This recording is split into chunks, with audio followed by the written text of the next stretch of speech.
முல்லை மாவட்டத்தில் மேற்கு புறமாக அமைந்துள்ள துணுக்காய் பிரதேச செயலர் பிரிவில் நமது வவுனிக்குளம் நீர்ப்பாசன திட்டத்தின் கீழே நாங்கள் நெட் செய்யை சுருவ செய்ய 2026ஆம் ஆண்டுக்குரியதை மேற்கொண்டு ஏஎம் நிறுவனத்தினுடைய அதாவது ஆர்கானிக் மருந்து வகைகளை பயன்படுத்தி குறைந்த பசலை செலவில் நாங்கள் இந்த வேளாண்மை நம்மளோட நாங்கள் இதில் நான் வசந்தன் 4 காணிகள் வச்சினான்.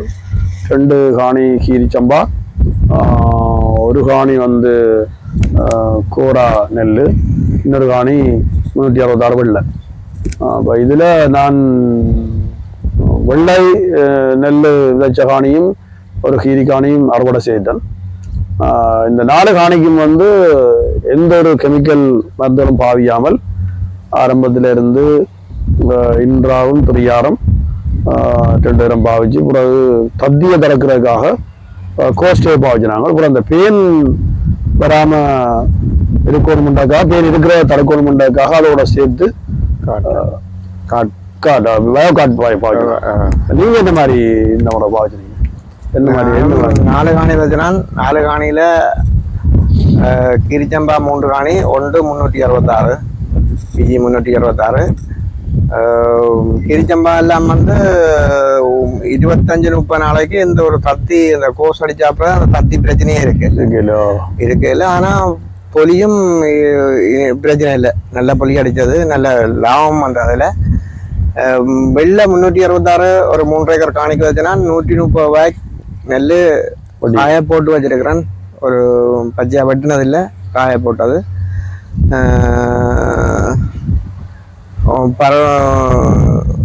வேற எந்த ஒரு நச்சு மருந்துமே அடிக்கல. ஆக அடிச்சது துரியாரம் என்றாவும் மற்ற கோசும் காட்டும் அடிச்சிருக்கிறேன். 4 ரீப் சில வரைக்கும் பாவிச்சிருக்கிறேன், சிலர் 3 ரீப்பும் பாவிச்சிருக்கிறேன். இதுக்கெல்லாம் 3 ரீப் தான், வெள்ளைக்கெல்லாம் 3 தான். கோசை அடிக்கல, அந்த தத்தி மருந்து அடிக்கல. அதுக்கு 4 ரீப் அடிச்சிருக்கிறேன்.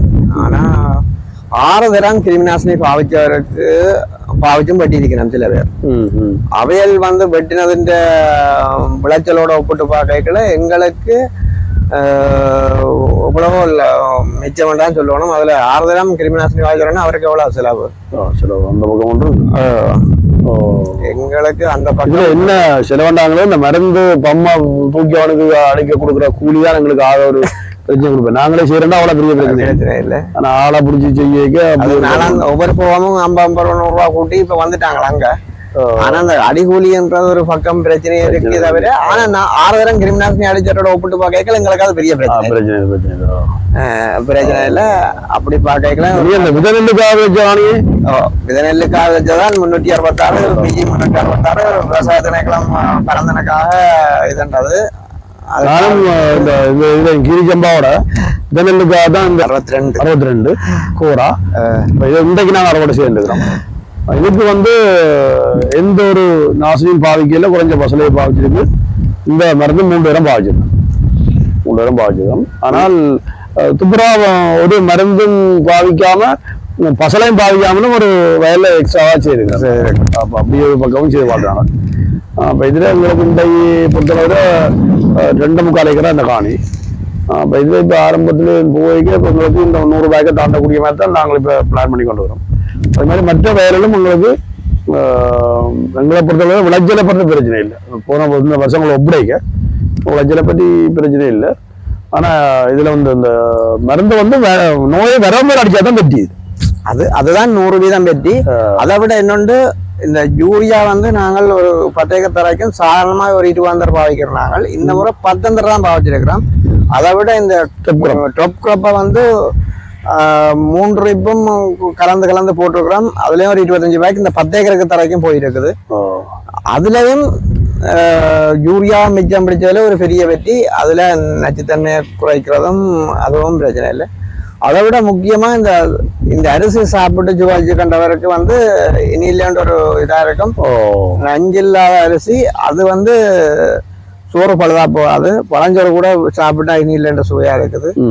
மற்றது எவ்வளவோ இதா நல்லதா இருக்குது. சோறு வந்து 366 நெல்லுல சமைச்சு முதல் நஞ்சு மருந்து அடிச்ச காலத்துல கொட்டின காலம் தான் இருக்க வழிய புள்ளியல் சாப்பிடாது. இப்ப கிரிஜம்பா எப்படி விரும்பி சாப்பிடுறதோ அதே மாதிரி சாப்பிடக்கூடியா இருக்கு. அந்த சுவையா இருக்குது, சுவையா இருக்கு. அந்த பக்கமும் நல்ல திருப்திகரமா இருக்கு. மற்ற வயல்ல போய்க்கு இந்த பூச்சி மருந்தின் தாக்கங்கள் இல்லாதனால ஒரு பசுமை தோட்டம் ஒன்று காணுது எங்களுக்கு. இன்னொன்று எல்லாருக்கும் விளைச்சல் நேரத்துக்கு எல்லாம் கருவி கொண்டு போனது. எங்களுக்கு ஒரு பசுமையாகவும் பச்சையாகவும் நீண்ட காலத்துக்கு இருந்தது. 100-105 நாள்ல வெட்ட வண்டியே 90 நாள்ல வெட்டவங்க இருக்கிறான். நான் பட்டி 90 நாள்ல வெட்டுவேன். ஆனா எங்களை பொறுத்த 105 105 தாண்டி 4-5 நாள் விட்டு வெட்டக்கூடிய மாதிரியான இருக்கு. அந்த பசுமை இருக்கு. அந்த இளையர் கருகாமல் இல்ல சாதாரணமா இந்த மஞ்சள்ல வளர்க்கும், அந்த மஞ்சள்ல வளர்க்கும். அவ்வாறான ஒரு தோட்டப்பாடம் இருக்கு. அன்றைக்கு போன கிழமை விவசாயத்தினக்கெல்லாம் பயிற்சி போனால் அதுல அந்த இதுகளை பற்றி விளங்கப்படுத்தினதில் 4ஆம் கட்டம் பசலை போட்டுட்டான். கட்டாயம் ஏக்கருக்கு 10 கிலோ யூரியா சொல்லினோம். 4ஆம் கட்டம் போட சொல்லி. ஆனா 4ஆம் கட்டம் வந்த பசலை போட்டா அறுவடை சீசன் கொஞ்சம் பச்சை அடிக்கும் எங்களுக்கு. பச்சை அடிக்கும். பத்தி இல்லாட்டி நாங்க போடலாம். பத்தி இல்லாட்டி போடலாம். அந்த பக்கம் இருக்கு. நாங்க இன்னும் கொஞ்சம் இந்த டெக்னிக்கல கொஞ்சம் மாற்றம் வந்துருச்சுன்னா இன்னும் வெட்டி அடிக்கும். நாங்க பொட்டாஸ் போடுற காலங்களை கொஞ்சம் டெம்போவாவே பிரிச்சு போட்டு இந்த மருந்து அடிச்சு பகல போட்டு மூண்டனா அடிக்கோல் மட்டும் பக்கம் இருக்கு. அதுக்கு நாங்கள் பெரியார பின்றாவை அதுக்கு அடிச்ச மட்டும் அது நோய் தாக்குறதுக்கு நாங்க விடுவோம். அது நானும் கண்ட உண்மைதான். மற்ற இந்த சந்தூர்த்தி என்ற ஒரு பக்கம் மட்டும் பிரச்சனை இருக்கு. ஆனா அது தொகை குறைஞ்சிருக்கொழிய வீதம் குறைஞ்சிருக்கொழிய சந்தூர்த்தி இருக்கு. ஆனா சந்தூர்த்தி இன்றாக்கு நார்மலா கட்டுப்படுது. ஆனா முக்கியமா அதுல